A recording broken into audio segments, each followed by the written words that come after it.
Tim Walz thinks he is the ultimate white guy. Bill Belichick's girlfriend is the Meghan Markle of sports sugar babies. And that whole Maryland man, Abrego Garcia story is about to get real quiet after the latest receipt drop. It's time for my Losers of the Week.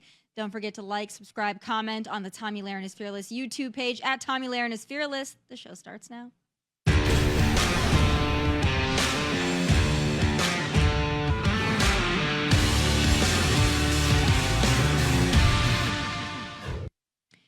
So it's May 1st, and it's once again time for my Losers of the Week. So this week, we commemorated President Trump's first 100 days in office, but not only did we celebrate his incredible achievements on border security, deportations, protecting women's sports, and so much more, we also celebrated the fact that it was his first 100 days and not hers. And not only not hers, but not his either. I mean, can you imagine having those two buffoons in charge of a pet shop, let alone the free world? We dodged a crater. But Tim Walz, well, he still hasn't gotten the hint. He is the last one in on the joke that is, well, him as a person. I knew I was on the ticket, I would argue, because we did a lot of amazing progressive things in Minnesota that improved people's lives. But I also was on the ticket, quite honestly, because I could code talk to white guys watching football, fixing their truck, doing that I could put them at ease. I was the permission structure to say, look, you can do this and vote for this. You hear that? Kamala picked Timmy Jazz Hands so he could connect with white dudes, and boy, did that one pan out. If Democrats continue to believe Tim Walz is the picture of masculinity, well, on second thought, let's just let them think that, because it's going well for us. But speaking of things that are going sideways, and like a car crash we just cannot help but watch, my next pair of losers this week are legendary coach turned whipping boy Bill Belichick and his young but incredibly bitter girlfriend Jordan Hudson, age 24. By now, you've seen this viral clip from CBS Sunday Morning, but just in case, let's play it again. Make sure that that's the... Jordan was a constant presence during our interview. You have Jordan right over there. Everybody in the world seems to be following this relationship. They've got an opinion about your private life. It's got nothing to do with them, but they're invested in it. How do you deal with that? Never been too worried about what everybody else thinks. Just try to do what I feel like is best for me and what's right. How did you guys meet? Not talking about this. No? No. It's a topic neither one of them is comfortable commenting on. Well, after watching that short little clip, I was left with so many questions. Like, why was he wearing an old pajama shirt on national television? Why is his 24-year-old girlfriend awkwardly monitoring the interview? Why is she, at the very ripe age of just 24, so seasoned with jaded bitterness and disdain? I mean, there was no explaining how bad and how cringy that interview was, and there was no selective editing also that could have masked the sheer awkwardness it captured.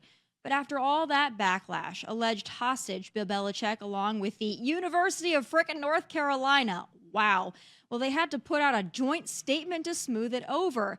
Now, it is too long to read the whole thing aloud, but the spark notes are Belichick thought he was just going to be asked about his book and thought it out of bounds for the interviewer to ask about his highly talked about relationship with a 24-year-old, even though he brought the 24-year-old to the interview and allowed her to basically run it.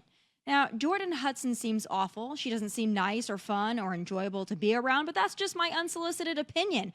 But that's not what irks me. That's not my problem. It's apparently his. What irks me is when public figures beg, and I mean beg, for the spotlight, and then they get mad when they're in the spotlight. Very annoying, very weird, very pretentious. But speaking of things that will fall out of the spotlight, my last loser this week is more of a broad category that consists of all the Democrats, all the self-righteous liberals, all the media members who insisted, and some still do, Abrego Garcia was just a Maryland father swept up by ICE and taken to El Salvador, where he's from, for no reason. Thus far, we know he came to this country illegally. His wife filed protective orders against him. Two courts said he's MS-13 affiliated. He was pulled over in Tennessee with several men in the vehicle and suspected of trafficking them across the USA. But all of that was not enough for Democrats to turn on him. Oh, no. They still had his back 100%, and several even went to El Salvador to see him. Well, folks, we now have more evidence to add to the literal mound, and it's a damn doozy. What you see here is another protective order filed against the Maryland Papa, Abrego Garcia, by his wife's ex-husband. Holy smokes. The ex of Abrego Garcia's wife said he was worried about the safety of his children because she was dating a gang member.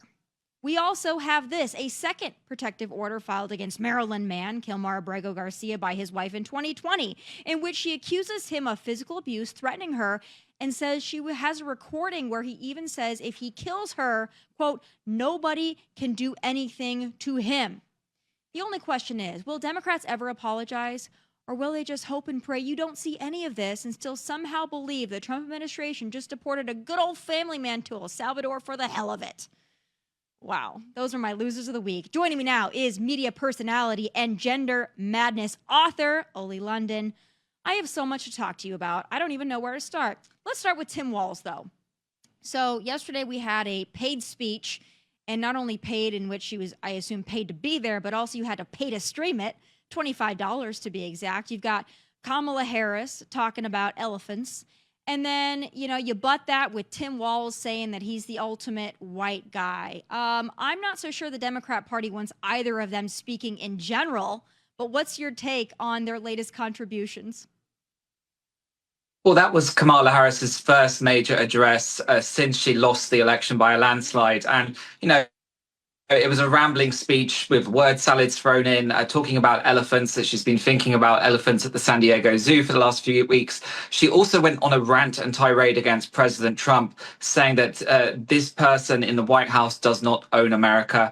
When President Trump has done more in 100 days than pretty much any other president in modern history, with the mass deportations of illegal migrants, with renaming the Gulf of Mexico, Gulf of America, with reducing prices of basic goods such as eggs and gas, So it was really, again, it seems like the Democrats haven't learned anything. They're constantly attacking Republicans instead of actually, saying, look, Trump has done some great things. Why don't we agree to try and work together for the good of the country? And as for Tim Walz, saying that he was basically picked by Harris because he could appeal to white guys. We saw in the election campaign, Tim Walz going hunting, fixing up cars, trying to appear like this alpha male, because he was trying to appeal to Republican voters, but it didn't seem authentic to many voters. It seemed like an act, and, people can see through that.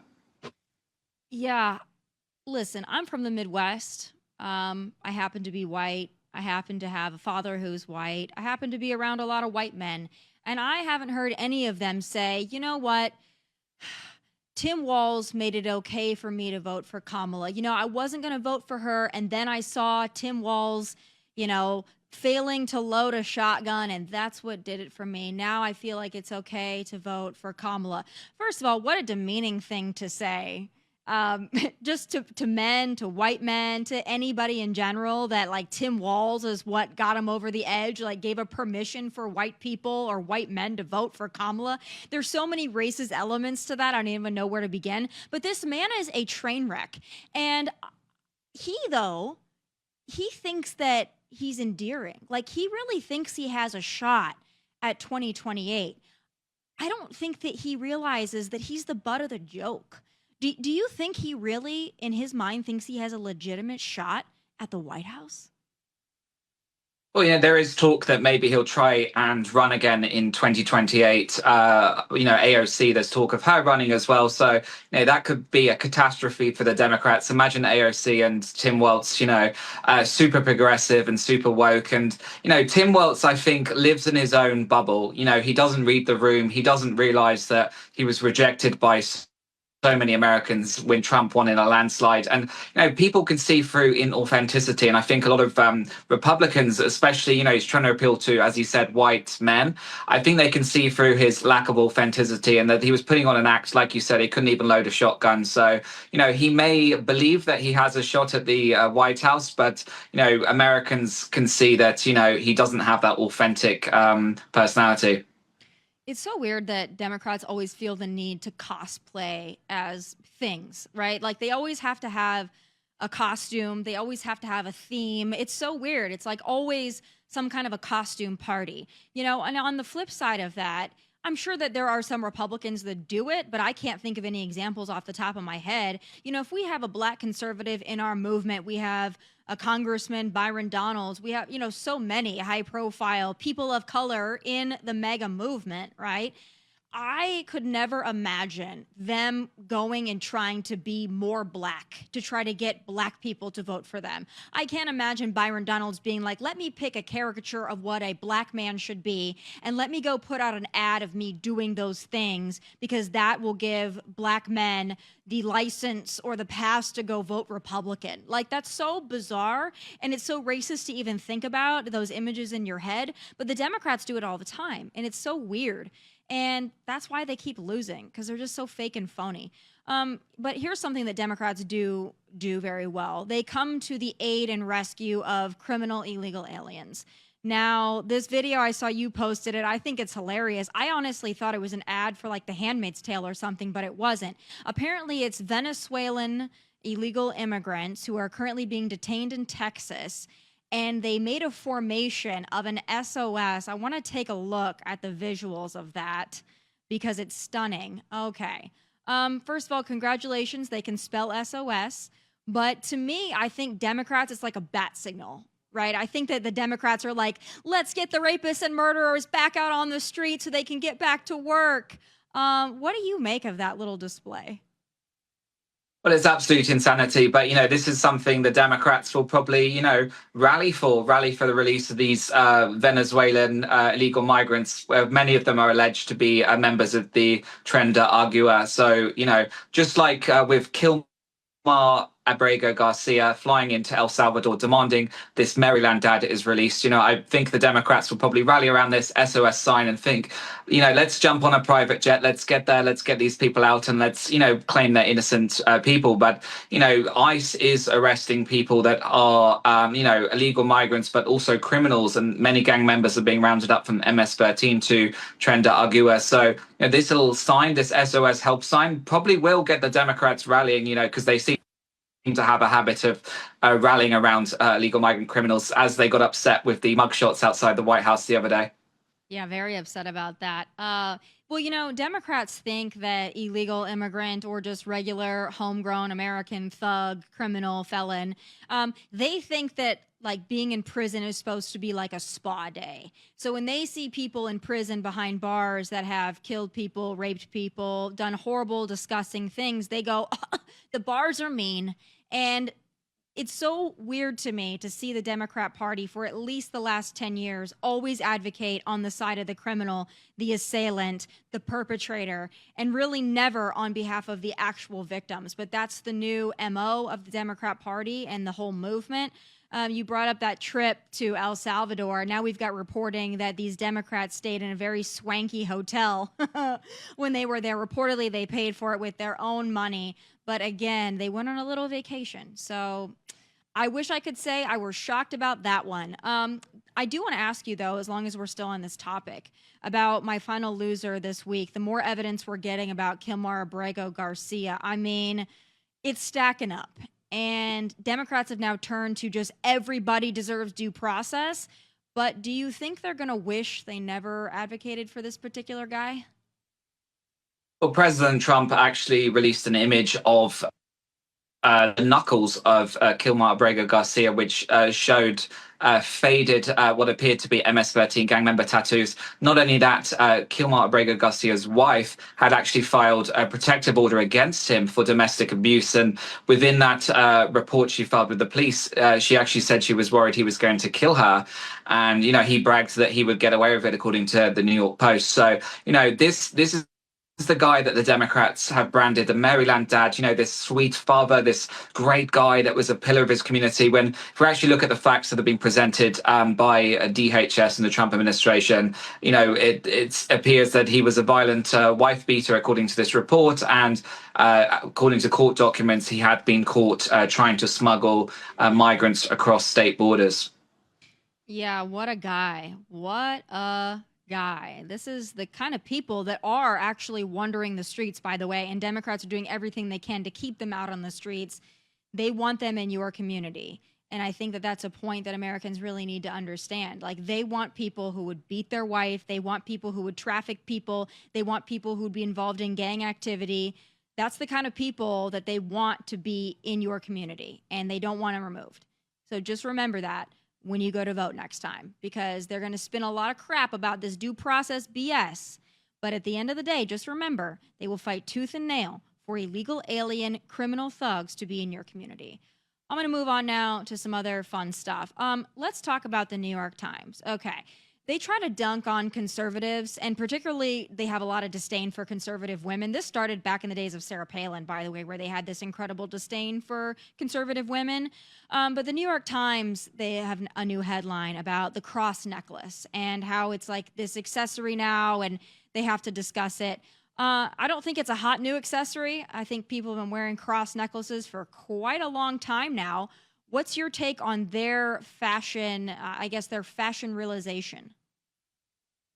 Well, firstly, a cross is not an accessory. It's something that has a lot of meaning. You know, it represents Jesus who died on the cross for our sins. So the fact that the New York Times is trying to brand this a fashion accessory is insulting to Christians across America. We've seen a resurgence of Gen Z actually turning to God and starting to go to church and starting to read the Bible and build a connection with God. So, this should be something that's celebrated. But again, mainstream media like to attack Christians, don't seem to attack any other religions. And I think, it's a slap in the face for Christians when we've seen the Trump administration has really brought faith back into the fold. Today on the White House lawn, Christians gathered for national prayer. We've had President Trump's spiritual advisor, Paula White, leading prayer ceremonies in the White House. Prayers constantly in the White House. Trump pushed a lot of prayers throughout Easter as well. So I think the New York Times isn't reading the room. They're not actually realizing that there's a lot of young Americans now actually turning to God, starting to go to church, and there's a real resurgence in faith. So the fact that they branded an accessory that's the latest TikTok trend, I think is pretty insulting to Christians. Well, this isn't new. It's not even so much that they're taking a shot at Christians, though that's part of it. It's mostly to take a shot at conservative women, because they have to be like, oh, look, Pam Bondi wore a cross. Oh, look, Carolyn Levitt wore a cross. And they're pointing out the things that Republican women tend to wear, who happen to be Republican women who are Christians and who are wearing that as an expression of their faith. They try to take jabs at that. And, actually a couple months back around inauguration time, there were articles, not by the New York Times, but other outlets like, oh, look, all the Republicans have this hair. All the Republicans wear this. It's like, yeah, it's called we shower and we try to look decent. I mean, God, so sorry. The other side's looking great. But speaking of things that are really cringy, I don't really care that much about Meghan Markle and the whole debacle. I will be honest. I'm so tired of her, and even making fun of her, I think, has gotten old. But her trying to make herself out to be, I guess, a victim, or like she's going through something by being a mom is really something else. Let's take a look at this clip for those who haven't had the joy of seeing it. If I don't have meetings in the morning, then I try to do school drop off. So they're at two different schools.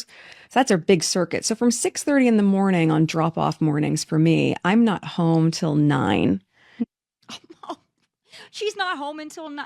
It must be so hard being her. Do you feel sorry for her?